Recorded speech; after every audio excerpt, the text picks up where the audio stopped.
equivalence, the two are not analogous. Does he share that frustration? I actually think that's a really important point, and it was a point I was going to come on to, but let me develop it a little bit now since it's been raised.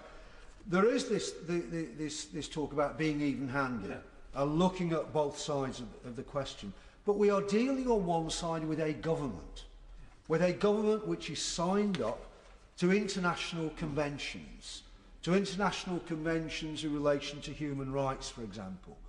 And I think one should expect standards from a government, which you don't necessarily expect from a guerrilla organisation or an organisation that is described as a terrorist organisation. And I don't think it's any excuse for a government to point to the activities of the LTTE and say, well, if the LTTE behave like this, we have to take action. I don't think that there's any excuse at all for a government to be involved in human rights breaches by pointing to the activities of the LTTE.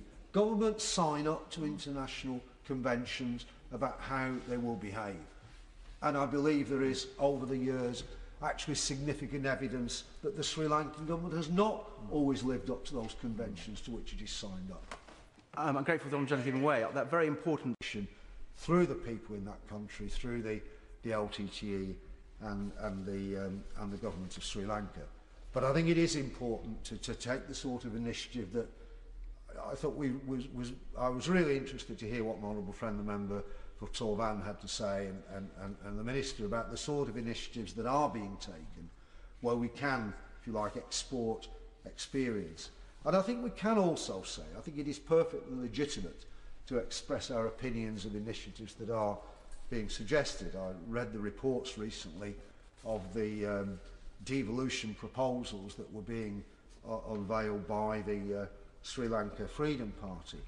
And I must say, it did seem to me, looking at what they were proposing, that it was highly unlikely to actually lead to a solution. In fact, would probably be regarded as a step backwards, because what they seem to be suggesting in terms of devolution of power was devolution of power at a very local level, rather than any significant devolution of power which would give any real autonomy to a region or a province. It actually seems to be a step backwards from some of what was being suggested a few years ago, and actually would not be very helpful to the peace process if that is pursued. Now, it may well be that if there are all-party talks going on within the Parliament, that what emerges in the end will be something rather different. But I think it will have to be, because I think whatever the solution, it does seem to me, there will not be a solution that will last if there is not something there that gives a significant degree of autonomy to the north and east provinces, to the parts of the country which have got the very significant Tamil populations. It's certainly not for me to say what the detail of that could or should be, but I can't see any solution that doesn't give a significant degree of autonomy there.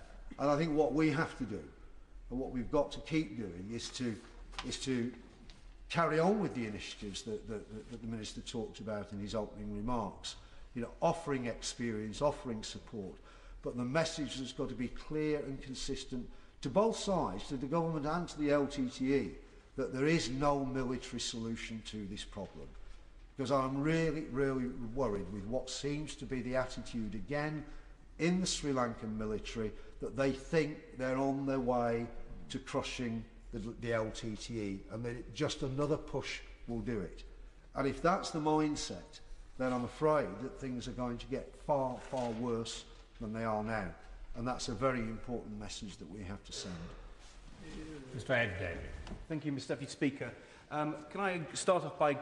For human rights in Sri Lanka, as my honourable friend drew attention to a few moments ago, and the failure to live up to basic human rights standards. The United Nations High Commissioner for Refugees, who my honourable friend Tutin quoted earlier, has pointed that out.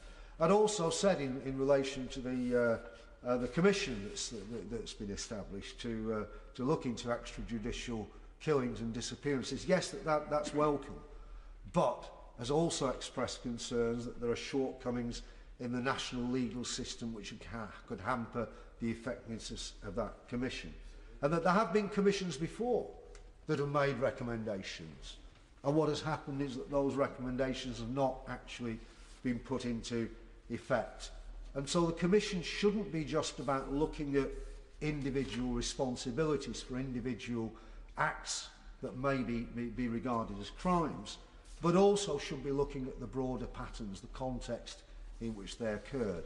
Because it's no good just looking at the individual case if nothing then happens to change the overall context. Now, I think the overall context at the moment is extremely worrying, because there's no question that there's been very, very serious deterioration in the situation over the last year or so, where relief organisations are telling us, and the Red Cross telling us recently, there are up to 120,000 displaced civilians in the Batticaloa district, more than 40,000 just in the last week or two who fled their homes in that district. And the claims that we've heard about restrictions on humanitarian provision, where the A9 road has been closed, and this is preventing essential medicines and humanitarian aid getting through. And the concerns that have been expressed as well by Human Rights Watch and others, that the Sri Lankan authorities are actually using threats and intimidation against civilians who fled recent fighting to return home, when it's far from safe for them to do so. And those are not the actions that one would expect from a government, that anybody should be forced to return home who feels it wouldn't be safe for them to do so.